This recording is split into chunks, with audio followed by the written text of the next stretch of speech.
saan mang ahensya ng gobyerno ay nakukulapulan ng mga katiwalian. Hindi ligtas dito ang kasalukuyang administrasyon kaya isinilang ang bantay abuso at korupsyon. Bantay abuso at korupsyon. Oh, back! Hindi nyo matatakot at hindi nyo matitinag ang task force kasana. Sisilipin, uuriratin at huhubaran ang sinamang mang-aabuso sa bayan. Narito na ang programa Bantay Abuso at Korupsyon. Napakaganda ng ating gobyerno. Maliban na lang sa mga taong nag-aabuso dyan, kayo ay may pananagutan sa bayan. Narito na si Dr. John Chong sa programa Back o Bantay Abuso at Korupsyon. The law might be harsh, but it is still the law and nobody is above the law. Dito lamang sa Media House Express. Back o Bantay Abuso at Korupsyon.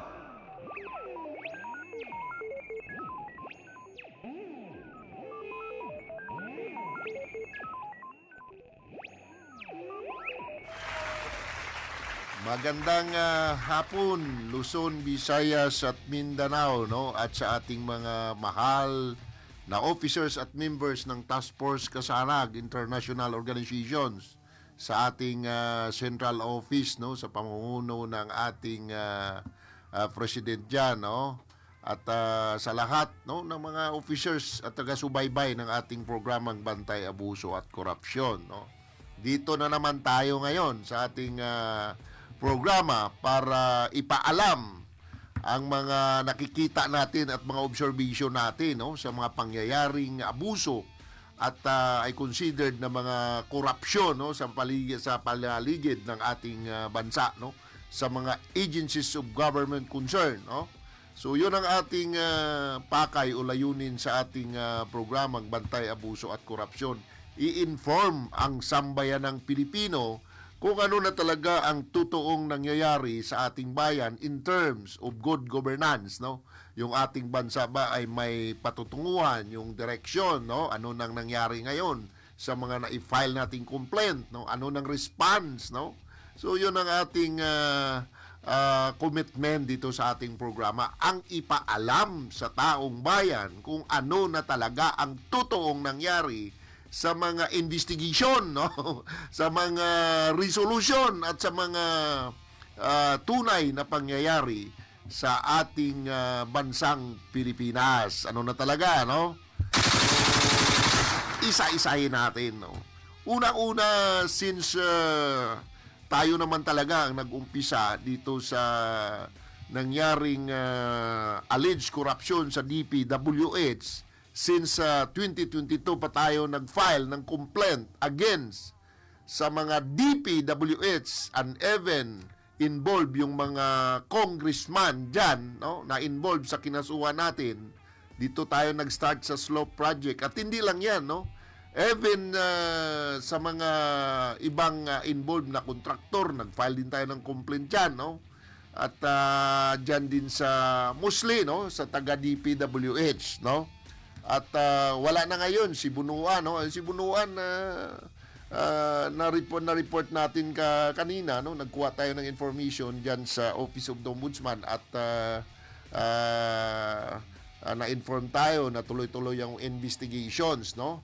At kinatutuwa naman natin kahit papaano umusad yung investigation, no, sa Office of the Ombudsman in the leadership of Ombudsman, no, Buying Rimulya, no? Siya ngayon ang nakaupo diyan at tayo naman naniniwala sa kanyang kapasidad na ito talagang magkaroon na ng resolution at dapat tamaan na ang dapat tamaan, no? So yun ang ating i-update ngayon, no? But gusto ko lang liwanagin, no, itong mga information galing sa mga nakita natin sa mga balita, no, regarding dito sa kay DPWH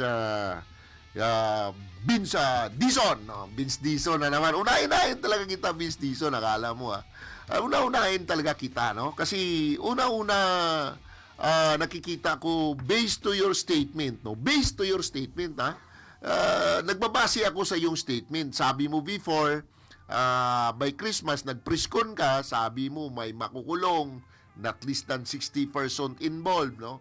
At sigurado kang makukulong kasi sinabi mo yan, di ba? May makukulong at patuloy yung investigation nyo Ako doon nag-react na ako, bakit ka nagsalita na may ikukulong? You did not ask any legal advice to your legal counsel or doon mismo sa legal department. Alam mo ba, Benz Dizon, na hindi mo naman trabaho ang magpakulong? Trabaho mo as the one cabinet secretary or the alter ego of the president as executive body ang magkuha ng evidence at yan i-endorse sa DOJ or sa Office of the Ombudsman at sila ang magtrabaho for prosecution. If there is strong evidence, sila yung magkakaso at sila yung mag-evaluate at sila yung magsasalita to the True Channel, to the Sandigan Bayan. Yun ang dapat sana. Pero I observe na ikaw nag-uunang nagsalita na may maikukulong. Sinong makukulong? Ba't mo alam na makulong? Are you sure that you are that your evidence is considered as one of the strong evidence against them? Parang nag-uuna-una kayo. The work of the prosecution, ang pagkakaalam ko, correct me if I'm wrong, ang pagkakaalam ko, trabaho ng prosecutor, state prosecutor, trabaho ng DOJ, trabaho ng ombudsman, at hindi trabaho ng isang sekretary ang magsalita na para bang naunguna na siya sa trabaho ng Sandigan Bayan or the Office of the Ombudsman. Ay nako naman, Benz Dizon! Ano bang gusto mo? Mag-aral, Mag-aral ka muna. No, because we believe that your statement is conflict to the real situation. Kasi una-una, ang alam ko as being the new secretary of the DPWH, ayusin mo ang problema sa DPWH. Ayusin mo ang mga tinatawag corruption. Ayusin mo ang yung mga yung mga lavish lifestyle ng Region 7, no? At ayusin mo rin Sec Binson dahil may formal complaint kami diyan kay RD Villa ng DPWH. Alam mo na marami na kaming reply letter from the civil service, from the ombudsman, no, na kailangan na talagang aksyonan yung regional director ng Region 7, no? Ako, kung hindi pa si BBM naging presidente, siguro si RD Villal until now, nakasakay pa sa helicopter yan, ha? Vince Dizon, nakasakay yan sa helicopter si RD Villal. Baka gusto mong i-recall ko yung yung video ko, na isang director ng DPWH nakasakay sa helicopter, mag-inspection, alam mo yan. At saka alam mo rin na ilang beses namin na file ang complaint against the Secretary Bunua, no? Kaya ko lang nasabi ito, Sek, kasi kailangan mo talaga na ayusin ang DPWH. Ayusin mo talaga kasi hindi ko pa masasabi, pero I received some information, no? Ideya lang ito, ideya lang ito. Inaayos pa ng aming mga bubuit yan sa mga pulupaligid dyan sa loob ng DPWH, no? Ayusin nyo ito kasi, like for example, sample lang, nilipat nyo yung isang RD sa Benguet or sa Cordillera Autonomous Region, no?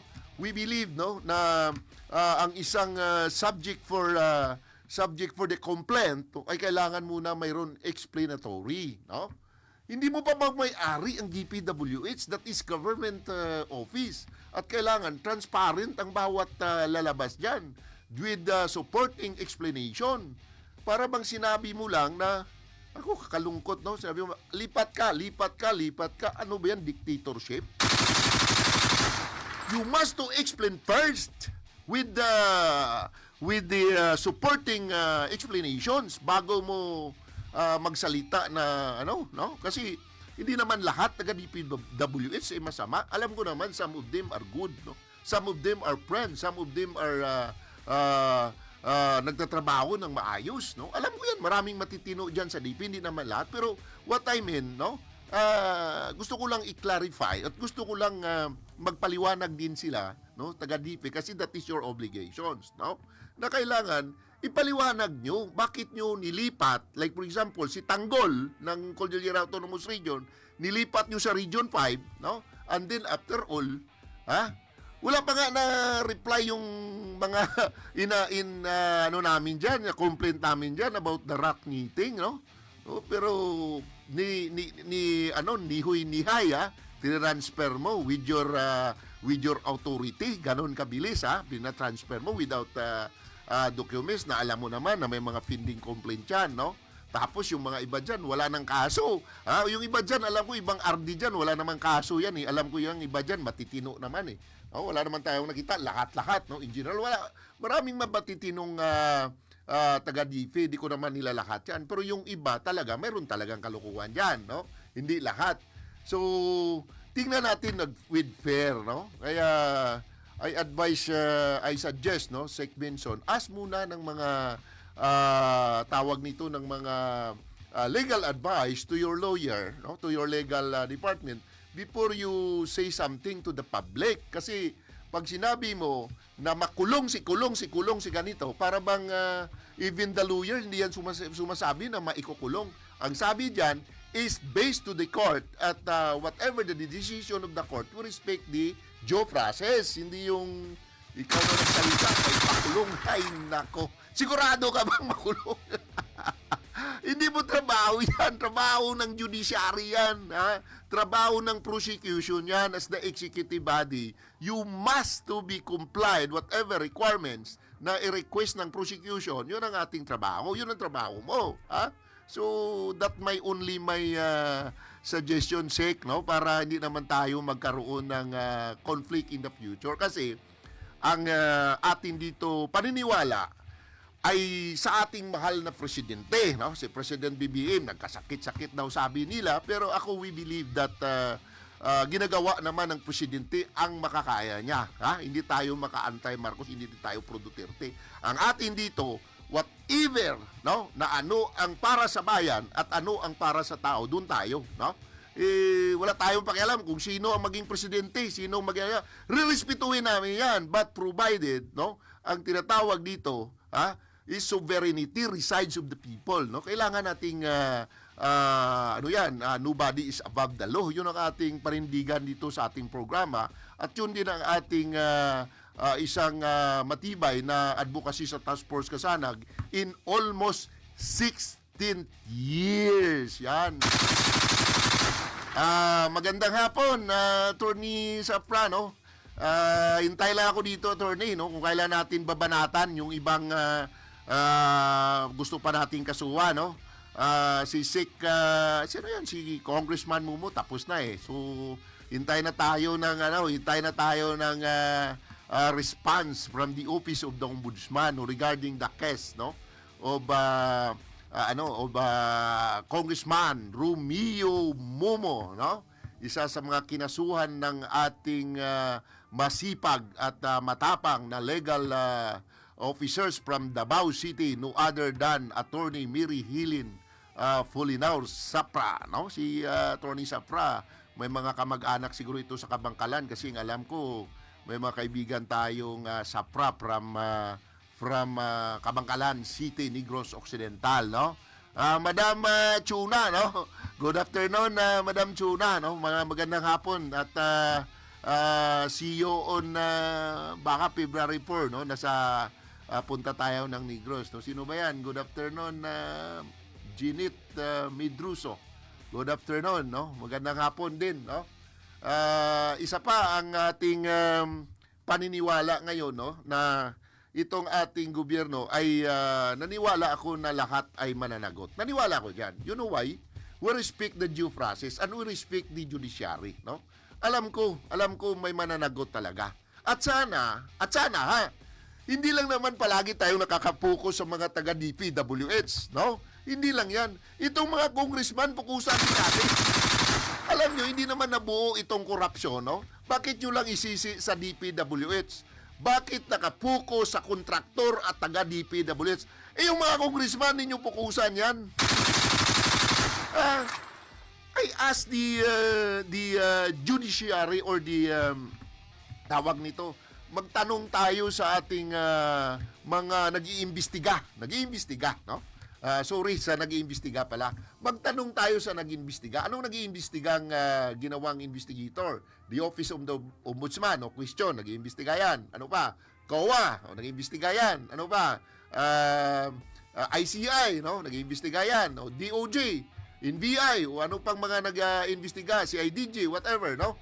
So, ang mga nag-iimbestiga ngayong mga agencies of government, bakit nakapokus lang tayo palagi dito sa mga kontraktor at sa mga taga-DPWH? Yung mga congressman ba, na sobra-sobra ang kanilang asset, no? Sobra-sobra ang kanilang pera. Hindi na ba natin sila pukusan for investigation? Yan ang katanungan natin dito sa Bantay, Abuso at Korupsyon. Kasi I observe, Attorney Hile, no? I observe, as what I observe, parang ating investigation nakapokus lang sa mga diskaya, sa mga regional director ng DPWH, sa mga contractor. Bakit yung mga gumagawa ng batas at ang mga nagpa-implement ng batas at ang mga nagpalabas ng pundo, hindi na ba natin iimbestigahan? Oh, come on. Kung investigation ang pinag-usapan, dapat fear. Kasi alam naman ang lahat based to the statement of former Bicol party list, no? Si Ako Bicol party list Saldico, based to their statement na involved ang executive, na involved ang Senate, na involved ang legislator, na involved si ganito. Dapat kayong mga investigator, kailangan nyo imbestigahan. Kailangan talaga imbestigahan. Kahit sino pa nandyan, kahit sinong mga tao dyan. Kasi maliwanag naman ang ating constitution, maliwanag naman ang batas that nobody is above the law. So, imbestigahan si congressman, lalo pa, makikita naman ngayon. Very obvious naman. Yung ibang congressman dyan, nung hindi pa sila congressman, sabi nga ng mga kaibigan ko, nung hindi pa yan congressman, ang sasakyan yan, isa lang. Nang naging congressman na, ang sasakyan, 10 na. O saan makukunin yan? May negosyo ba yan? Mayroon bang malaking negosyo yan si Kong? No? O mayroon, saan galing? No? Dapat that is the start of the investigation. Hindi bulag ang ating mga sasabi nating mga investigator. Alam ko, matatalino yan. Maraming matatalinong investigator, no? This is a big challenge. Para mabalik, may suggestion, para mabalik ang tiwala ng taong bayan sa gobyerno, dapat yung ating mga investigator ay wag lang mag-focus sa 2, 3, 4, 5. Imbestigahan lahat ng mga involved. Imbestigahan. Sino bang involved na mga congressman dyan? O, limbawa, parehas ngayon. Sino bang involved na congressman sa Siargao? Sino ba? Sino bang congressman sa Siargao? Sino bang congressman sa Surigao? Sino bang congressman dyan sa part ng ganyan? Sino ba? Paano sila nag-acquire ng ganito kadaming pera? Tutulong naman ang AMLAC. Ano pa? Tutulong ang COA. Kung tama talaga na walang tayong pinapanigan, na wala tayong tinatago, kung talagang totoo tayo at talagang ating gusto is transparency, accountability, at honesty, so walang dapat pagtakpan ang investigation. That's my suggestion, no? Kung totoo ang investigation ng ating gobyerno, kung totoo, walang pinagtatakpan, walang tinatago, no? Secretary Dizon, makinig ka, kung wala talagang tinatago at walang pinagtatakpan, so be it, so go ahead, imbestigahan lahat-lahat ng involved, no? From executive branch, from legislative branch, and all government agencies involved, kailangan imbestigahan yan. And then, ito pa, no? Kailangan, kung investigation ng pinag-usapan, no? Wala namang pipiliin, no? Na parang nakapokus lang sa isang tao. Kasi unfair naman eh. O limbawa, parehas ngayon, no? Yung dyan sa Region 4 B, nakulong yung mga DPWH regional director, kasama pa yung ERD and the rest of the staff ng DPWH dyan. Samantala yung mastermind, baka nag-i-enjoy lang, no? Baka nag-i-enjoy lang ang mastermind ng mga korupsyon sa Pilipinas, no? Kasi I don't believe na itong nangyaring malawak na korupsyon ay ang involved only is ang DP lang o DPWH lang ang involved. Kung ako patitingnan, itong DPWH is just implementing agency. Pero wiva kung ano talaga at paano nangyari ang projects, sino ba talaga ang nagpalabas ng pundo at sinong nag-allowed ng pundo at bakit ganun kalaki ang pera na pumunta sa project na yan. And even Diskaya, no? Kung siya magsalita, si Diskaya, alam ko dami niyang alam. sana panalangin natin, no? Ipagdasal natin ang mga nasa gobyerno, ha? Hindi naman lahat diyan, pero we believe, no, na itong investigation ng flood control or anomalous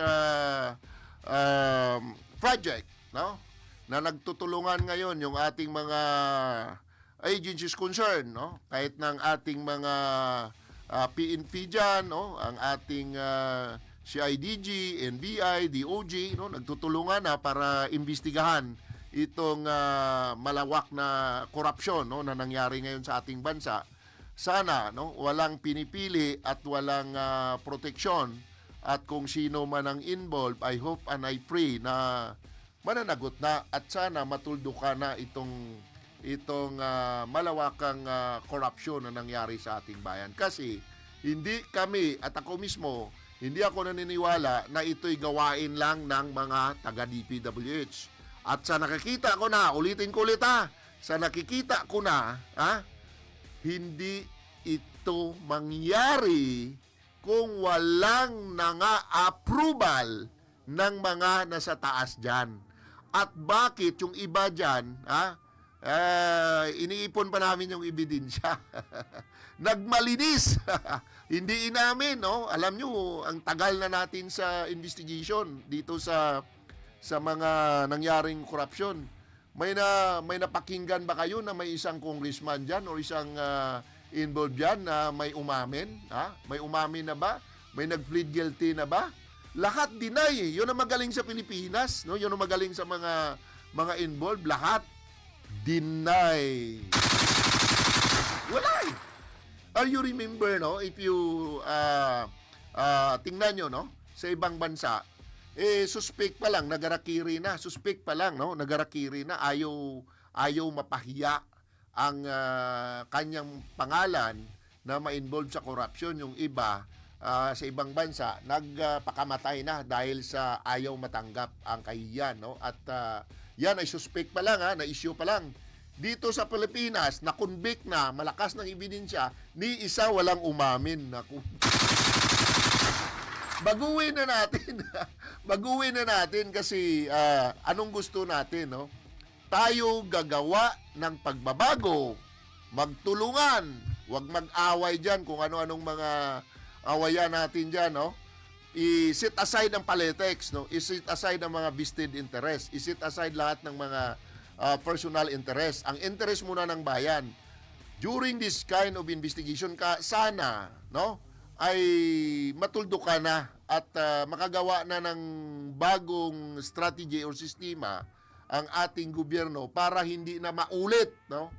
Yung solusyon na hindi na maulit itong pangyayari na sobra-sobra talagang corruption na nangyari, no? Ang paniwala ko, lumala ang corruption, even though that our president, ginagawa naman ng ating presidente ang solusyon kung paano matuldugan ang problema sa corruption. Pero kung hindi natin tutulungan ng presidente, no? Hindi ako makabibiim, kasi kung kahit sinong presidente diyan, kasi respetuhin natin yan. Pero kung hindi tayong mga Pilipino magtulungan para ayusin, para maayos ang ating bansa in the name of our future generations, walang mangyari, no? Kasi puro lang tayo reklamo, puro lang tayo comment, no? Ang galing nating magreklamo, pero pag nagsinabi na magsalita against corruption, against kung sinong involved, takot naman tayo. Diba? So nakakalungkot, no? In my own observation, dapat it's about time na.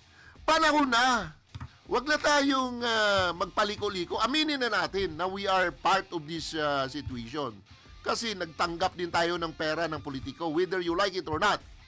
Majority of us, hindi naman lahat, siguro meron din talagang may prinsipyo na hindi nagpaluko sa politiko, no? Pero majority of Filipino people, lalo na yung sa atin na medyo mahirap, no? Tumatanggap talaga ng pera ng politiko during election. E ano nangyari? Once tumanggap ka, you are part of the crime. Maliit man yan o malaking kinuha mo na pera sa politiko, part ka na rin ng nangyari ngayon. Kaya mas tama yung sinabi ni, may sense yung sinabi ni Chairman ng Comelec, sino ba yun? Chairman George Garcia, no? Last, no? Nagkasama kami siya ni Chairman George Garcia sa isang, parang nagkasama kami sa isang flight, no? At sabi ko nga, tama si Chairman Garcia na itong nangyari ngayon, no? Desisyon din ng majority of the Filipino people kasi tayo nagpili, no? Tayo nagpili, so may advocacy now. Pangaralan natin ang ating mga sarili, no? Kasi once na binuto natin, at nagtanggap na tayo ng tawag nito nung parula o anong mga ayuda diyan, no? Ay considered na para sa kanila binigyan ka na. Tapos na ang kanilang obligations, no? Kaya ang iba diyang politiko, hindi naman lahat, ang kakapal ng mga mukha, kakapal talaga. Mayroon pang politiko diyan, may bodyguard, tag-apat, may convoy pa. Hindi ka pa makalapit kasi ang daming security. Public servant ba yan? Nang dami mong security, hindi nga kami makapunta diyan, hindi nga kami makano kasi kailangan mag-schedule pa. Ganon. But during the time when he or she are campaign, no, nagkakampanya sila, no? Kahit na sikip-sikip ng lugar, no, kahit na dumi-dumi ng kamay mo, no, kinakamusta ka kasi nangangampanya, no? But after na manalo na wala na, no, nagkakalimutan na, nagkaroon na ng Alzheimer. So, kaya it's about time. Ulitin ko ulit para tayong sirang plaka. Pero kailangan natin gawin yan. It's about time. This is a wake-up call sa ating lahat na bumubuto na during the time of election, mag-isip-isip kayo. Hindi ko mo siya si congressman, maraming binigay, maraming ayuda, hindi nyo alam. Yung binibigay niya, pera pindala ng bayan. Kakalungkot nga, ginisa tayo sa sariling mantika, no? Kakalungkot, no? Ako nga mismo, no, personal, no, nalulungkot ako sa mga pangyayari ngayon. Pero positive ako na this is a wake-up call. Positive ako na after this happening, meron tayong liwanag, no? Naliwanagan ang mga Pilipino sa mga pangyayari ngayon. Naliwanagan tayo, no? Kung sa Task Force Kasanag, nakasanag tayo, meron tayong liwanag sa mga pag-iisip natin na this time, siguruhin na namin na during election, itong mga, mga maginoong, maginoong magnanak, mga ginoong magna, no? Ang mga honorable magna natin, no? Di ko na pagkano, no? Ang mga honorable magna natin ay hindi na natin paulitin sa posisyon nila, no? Hindi na tayo magpauto, na wag na tayong magpaluko, no? Wag na tayong magpabili, no? Yung mga bigay na 5,000, 1,000, ay nako, para maginuuto tayo, sige na, ito na. Yung iba dyan ng mga politiko nakakahiya. Bakit? Hindi naman marunong magsayaw, sumasayaw. Hindi maging dancer. Kung naging dancer, yung iba dyan, masahol pa yung mga kumakanta dyan, nagsasayaw, no? Naku, parang hindi naman bagay sumayaw. Yes, Sis Jenita, no? Maganda nga po, no? From Bago City. Sis Jen, no? Alam naman natin, no? Ito'y ating suggestion lang sa sheriff dyan sa Bago City, Dar, no? kung anong order you must to be followed, that is lawful order, no? Lawful order, go ahead, no? Ba't ka matakot kung yung namang ang order ay galing naman talaga sa court? Ba't tayo matakot, no? Aliba na lang kung ang order ay order mo lang, order lang ng sheriff. That is the order of the court. Dapat sundin yan, no? Kasi pag hindi mo sinunod, ikaw pa yung makakasuhan, eh. Di ba? Sheriff ng DAR, no? Sundin mo lang whatever order, ha? Kasama mo ang batas, no?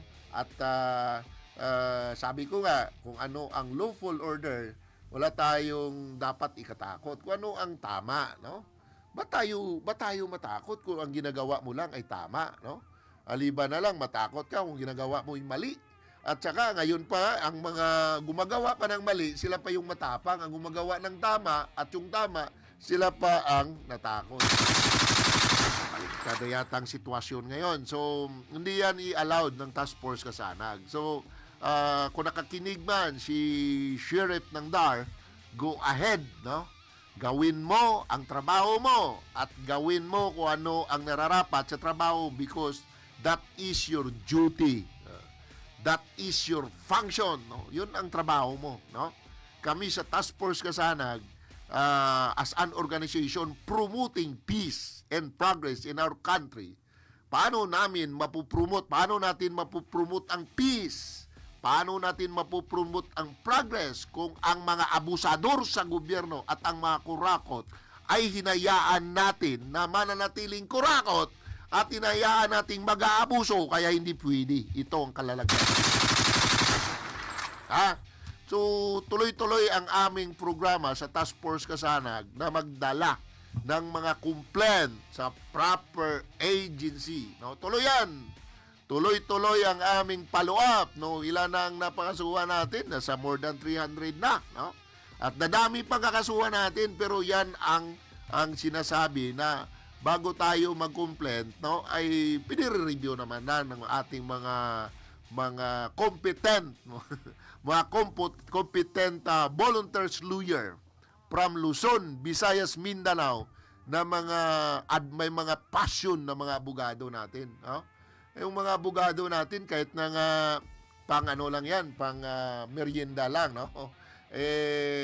Hindi yan nagniningil, no? Kasi alam nila na their duty is not the duty of their own interest, but that is their commitment to the country. No? For love of God and country. Yan ang mga ginagawa ng ating mga masisipag at mga matatapang na mga volunteer lawyer ng TFK. No? Marami dyan. No? Batang-bata pa yung iba dyan. No? At talagang makita mo talaga sa kanila ang kanilang puso na labanan at handang tumulong, no? At alam naman natin na risky din sa part nila na tumulong sa ganitong krusada, but ang kanilang paniwala ay parehas din sa paniwala natin, no? Na nagtutulungan tayo, no? Nagtutulungan tayo para sa bayan. Yun ang ating mga ano ngayon, no, mga update ngayon, no, at babantayan pa natin 'yan, no. So gusto ko lang ulit i-discuss about dito sa mga nangyayari, no, sa atin sa executive branch. Sa executive branch, hindi naman ibig sabihin executive branch yung ating presidente, no.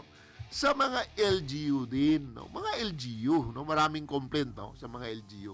Mga LGU, yan ang ibig sabihin, mga cities, municipalities, even the province, no? Part ng local government unit yan, no? Yung mga mayor natin, no, kailangan maging katuwang, no, sa mga, kung if you are a good governance, no, like Mayor Benji Magalong as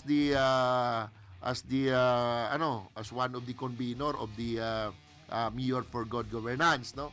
Dapat yung mga LGU natin ay gumawa din ng akbang for anti-corruption, no? Kasi parang wala eh. Parang wala. Dapat kayo mismo magpakita yung sincerity like ginagawa ni Mayor Benji Magalong, Mayor for Good Governance, no? Dapat mga LGU din, no? Mga ibang mayor din gagawa din. Maliban na lang kung ayaw nyo gumawa ng isang hakbang against corruption, no? Parehas ng isang isang kaibigan nating mayor, no? Mayor, iniipon ko pa, no?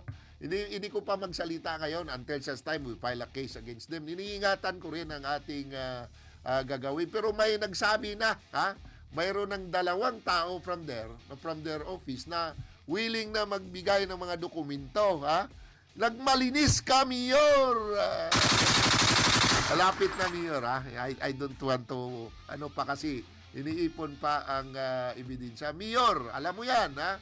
Nagmalinis ka, na para bang sikat ka na malinis. Bilib ako na pag malinis mo sa sarili mo. Pero nang tinanggap ko ang complaint, no, or ang evidence, dagdagan pa yan, pero nagkaroon ako ng frustration, no. Naniwala ako na malinis talaga, but after all I received some documents, ay nako, hirap pala. Huwag kayong magmalinis at gawa kayo ng action for good governance, no. Parehas ng ginawa ni ating kaibigan, no, si Mayor Benji Magalong, Mayor for Good Governance. Sana mayroon din Governors for Good Governance. Ganun sana. Sana, mas maganda, mayroon din Congressman for Good Governance. Meron kaya? meron kaya, no? Meron sana, no? Sana meron, no, na mga gano'n, no? Mayor for Good Governance, Congressman for Good Governance, Senate for Good Governance, Councilor for Good Governance, pati barangay level sana mayroon, no, for good governance talaga. Pero maikli lang, kunti lang yung mga ganyang mga government officials, no, na mayroong mga programa against corruption, no. Mayroon sana marami, no. Sana marami. At kung marami tayong nagtutulungan against corruption and we want a good governance, so siguro I think na may pagbabago talaga, no? May pagbabago talaga kung yan ang ating gawain. Ito isang suggestion lang sa mga LGU, no? Para sa ginawa ni Mayor Benji Magalong, Mayor for Good Governance. Maganda 'yon. So gusto namin na 'yon, hintayin ang Governor for Good Governance, and sana mayroon ding Congressman or Congress for Good Governance. Di ba? Iwan ko lang. Hintayin natin yan, no? At alam nyo, ito'y isang friendly advice lang, no? In my own observation, no? Alam nyo, hindi nyo naman talaga madadala ang pera, no? Believe me, hindi natin madadala sa kabilang buhay. Kung ano ba ng kayamanan natin ngayon, yan ay mayroong kapalit, no? Pag hindi nyo magawa ang inyong tungkulin sa kapwa natin, no? Alam mo ba daming naghihirap ngayon? Hindi ba kayo nakonsensya dyan sa mga nakawan, sa mga magna, no? Mga nasa gobyerno na member ng magna, no? Magna na lang, no? Para sabihin magna, no ba? Magna Kwarta. So sa mga kapatid namin sa gobyerno ng mga magna, honorable magna, hindi ba kayo nakonsensya diyan, na may mga kapatid tayo walang matutulugan, walang gamot, no? Walang mga trabaho, at ang iba diyan nagpunta sa abroad para lang magtrabaho, pagbalik wala ng pamilya, yung iba walang pamilya, naghanap ng pamilya sa iba, nagkasira-sira ang pamilya kasi sa pangalan ng hanap buhay, punta sa ibang bansa, at anong nangyari? No? Nagkasira-sira. Hindi ba kayo naawa? No? Tapos kayo, dubli-dubli ang pera nyo at ang iniisip nyo lang, paano kayo maging kayo pa dyan? No? Pananatili sa posisyon. Anong mananatili sa posisyon? Para ano?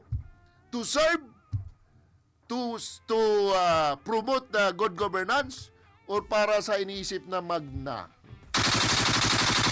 Magna!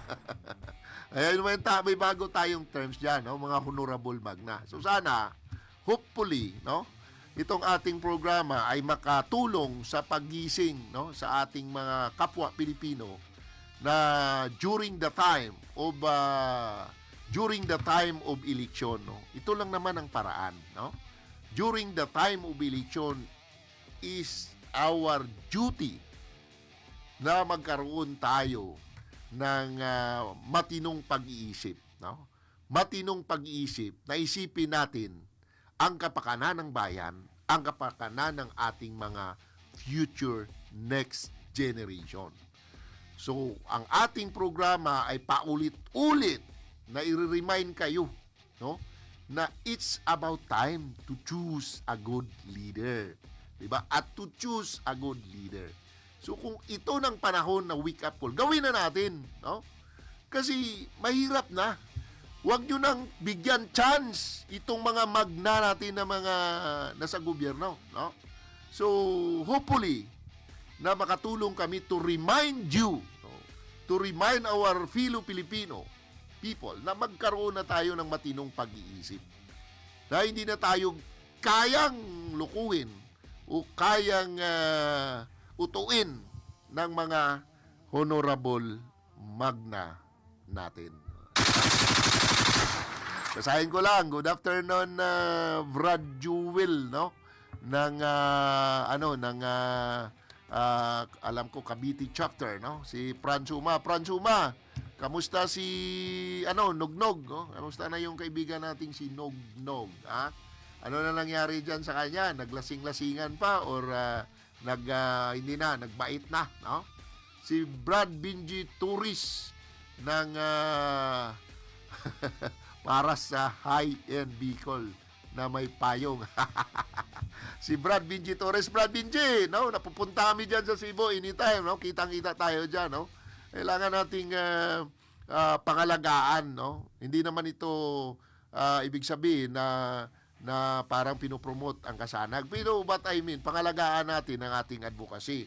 Yung pangalan ng Task Force Kasanag, it's only name. Pangalan lang yan. Pero the point of our advocacy is for good governance. Ha? So, kung pinapangalagaan natin si TFT, it's because that is our commitment. No? Yan ang ating commitment. Buwi paman, sir. Joke lang yan. Andyan ang ating presidente. No? Siya nang bahala dyan. No? Alam ko naman ang ating presidente ay magaling mag-manage yan sa mga pasaway, no? Kaya niya yan, no? Meron naman sigurong diyan, no? Yung matigas na bagay pag nagpasaway. Anyway, gusto ko lang ipaalam diyan sa ating masisipag na chairwoman, Sis Alma Lansanga, no? Pagka baka next week or before na uwi ako ng Visayas ay mag-meeting tayo for our enhancement, no, at sa ating mga next program sa ating organization dito sa Luzon.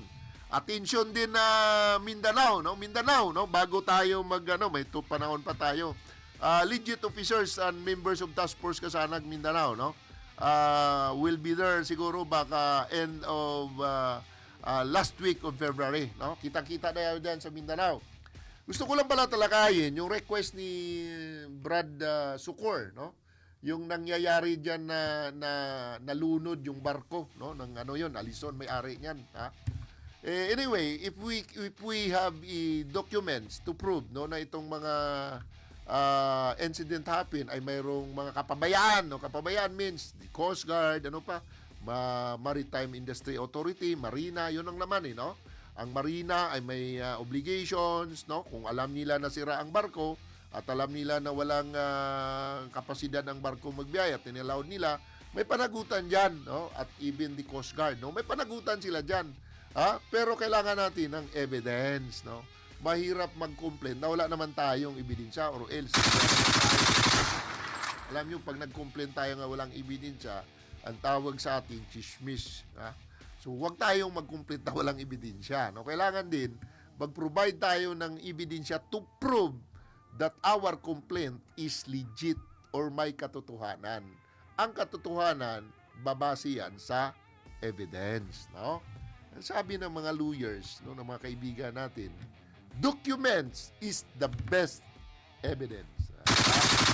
Kailangan may dokumento. So, anong dokumento? Hanapan natin ng dokumento. Hindi naniniwala naman ako na hindi naman mahirap humanap ng dokumento kung talagang gusto nating mag-complaint. Like for example, sa nangyaring accident dyan sa isang part yan sa Mindanao, no, na involved yung iba diyan na mga judge pa, no, na involved diyan, na namatay, no, iba missing pa diyan, no.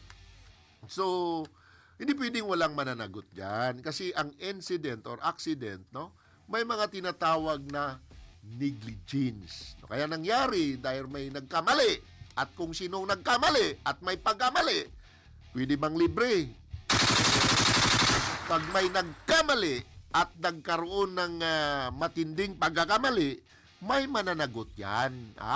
So anong mga agencies of government, no? Alam naman natin, pag mga shipping, pag may mga barko dyan, yung may mga in charge dyan, anong in charge dyan? Maritime Industry Authority, Marina, no? Ano pa? Philippine Coast Guard, yun ang mga enforcement agency, no, na magpapatupad ng mga batas sa dagat, no? Kasi may batas dyan, eh. At ano ang dyan? Yung Maritime Industry Authority, no? Sila yan. Pag nakita nilang barko na inspection, hindi na pala ito pwedeng gamitin kasi sira na. Pag nakita nila na mayroon silang hindi na dapat competent na mag-manage ng barko, dapat imbestigahan na. So mga ganong bagay, no, magkaroon na ng mga ang tawag nito, magkaroon na ng mga instructions, no? O magkaroon agad ng actions. Pero kung hindi nila ginawa at pinabayaan na kahit sira na, pinabiyahe pa, yan, may mananagot yan. At how can you file that? Siyempre, ipon kayo ng ebidensya. At kung mayroon man, sige, dalhin nyo dito. At tayo mismo ay magawa ng paraan, no? At tutulungan kayo namin, no? Kung saan nating agencies i-complain yan. Yun ang ating, yun ang ating suggestion. At kitang-kita tayo, Mindanao Force Multiplier or all auxiliary members of TFK in Mindanao. Ang auxiliary, wala pang legitimacy yan. But I considered na isa na siyang member ng Kasanag as auxiliary. Pero yung legit talaga na members, may pangalan dyan sa opisina. At ang makapagsalita yan, ang in charge ng central office. No? Sila lang ang makapagsalita if you are legit or non-legit. So, nasa TFK Central Office ang magsalita niyan. So, parang habol tayo ng panahon. May susunod pa namang Wednesday, no? So, balik-balikan natin yan, DPWH. Hindi kami, bulag. Monitored namin yan, taga DPWH, kung anong ginagawa mo. Sek Binson, Monitored ka namin. Monitorin pa rin kayo namin. Akala nyo, wala na si Sek Bunuyuan at nagkaroon na ng mga Hindi pa kami titigil. Dahil nung Task Force Kasanag, 16 years na kami at tuloy-tuloy yung aming advocacy for good governance, no? So before we end, no? Hindi pa naman no? Before tayo magtapos ng programa susunod na Wednesday, pa-music muna natin yung ating reminders sa mga magna nating officers.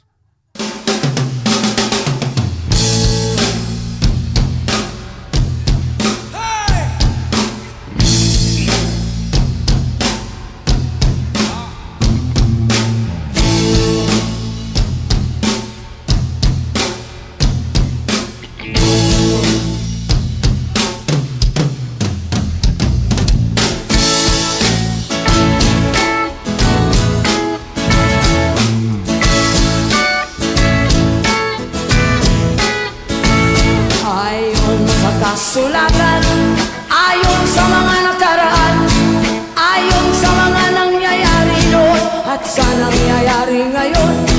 Tayong mga Pilipino raw ay may ugaling magnanakaw mula pa noong unang panahon hanggang sa kasalukuyan. Ito kaya'y totoo, ito kaya'y nangyayari, ito kaya'y nangyayari noon, nangyayari din kaya ngayon.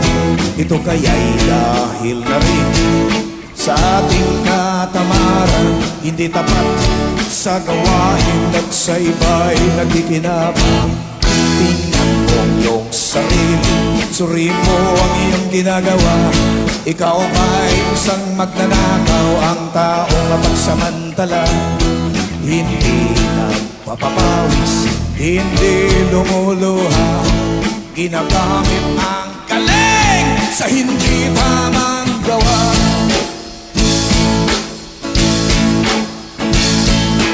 Ang magnanakaw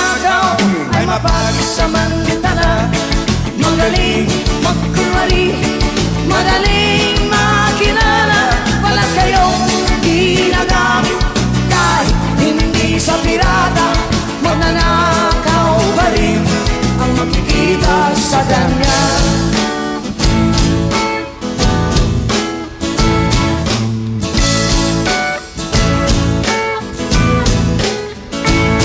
May magnanakaw ng oras, talino at pawis, pati ang galing. Kung minsan ninanakaw din, ano kaya ang dapat gawin? Ngayong alam na namin, dahil na rin ba sa katamaran, hayaan na lang ba natin? Tingnan mo yung sarili, suriin mo ang iyong ginagawa. Ikaw ba'y isang magnanakaw, ang taong mapagsamantala? Hindi na mapapawis, hindi lumuluha. Magnanakaw ng oras, galing at pawis ng iba. Yeah. Ang magnanakaw ay mapagsamantala, magaling magkunwari, madaling makilala. Balat kayong ginagamit kahit hindi sa pirata. Magnanakaw pa rin ang makikita sa kanya.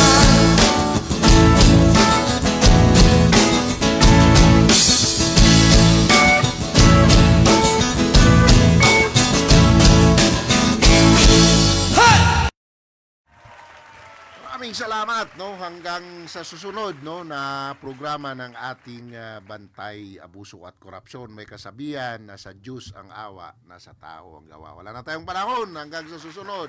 Dito lamang sa MHC, kami kasama mo. God bless.